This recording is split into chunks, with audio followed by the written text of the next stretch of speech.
대통령 취임 일주일 만에 민주당이 검찰개혁안을 발의했습니다. 검찰청을 해체하겠다는 것이 핵심 법안인 것으로 알려졌습니다.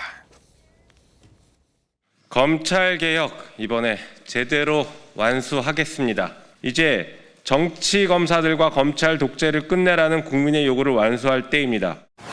그 흐름, 역사적인 흐름 속에서 검찰개혁이 나온 것이고, 지난 문재인 정부 때 검찰개혁을 일부 추진했고 윤석열 정부가 다 뒤집어서 다시 이제 정상화시키겠다라는 과정에 있는 것이지, 이재명 대통령 수사와는 아무런 상관이 없습니다. 그걸 새로운 대통령이 들어선 이 상황에서는 더 이상 미룰 이유가 없다. 검찰이라는 존재가 이제 더 이상 이 나라에서 없었으면 좋겠습니다. 자, 그러면 검찰청을 해체하면 그동안 검찰이 하던 역할은 어디서 담당하는 겁니까? 네, 기존의 검찰청을 폐지하고 검찰의 수사권과 기소권을 분리해서 새로 만든 중대범죄수사청과 공소청에 부여한다는 게 이 법안의 내용입니다. 이 법안이 국회를 통과한다면요, 검찰청은 공소청으로 이름을 바꾸고 영장 청구, 기소, 공소 유지만 담당하게 됩니다. 그러면 이제 검찰 수사권은 행정안전부 산하에 신설될 중대범죄수사청이 넘겨받게 되고요.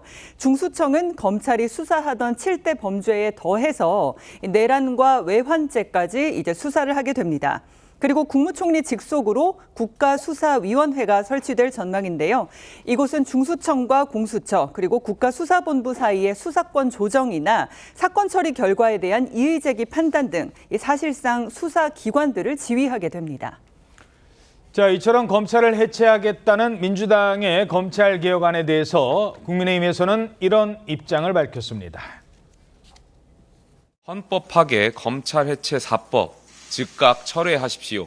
헌법 개정 없이 검찰청을 사실상 해체하겠다는 시도는 위헌적 발상입니다. 오랜 기간 정립된 법 체계와 실무 관행을 한순간에 뒤엎는 것은 예측 불가능한 부작용만 만들 것입니다. 이번 민주당 법안은 고위공직자뿐만 아니라 전 국민의 삶과 안전 전반에 영향을 미치기 때문에 그 혼란과 폐해는 공수처의 10배, 100배 이상이 될 것입니다. 자, 검찰개혁안은 보복 입법이다.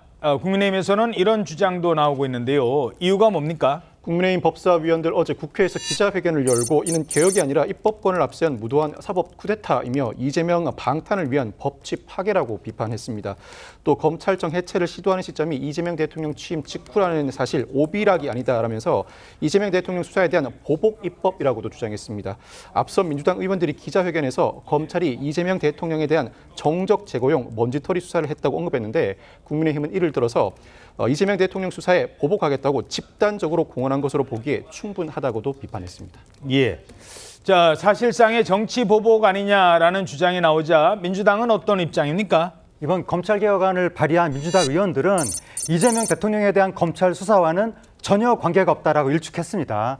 관련해서 이재명 대통령이 지난 대선 과정에서 검찰개혁에 대한 기본적인 스케줄을 가지고 있다라고 밝힌 바가 있었습니다. 이번에 법안 발의에 참여한 의원들은 법안을 3달 안에 처리하겠다라는 목표를 밝혔는데 이들은 당내 강병파로 분류되는 의원들의 모임인 국회 공정사회 포럼, 이른바 철험회 소속이라 주목받았습니다. 예. 다만 이 의원들은 사전에 대통령실과 의논하지 않은 의원들 차원의 발의라고 밝힌 바 있습니다.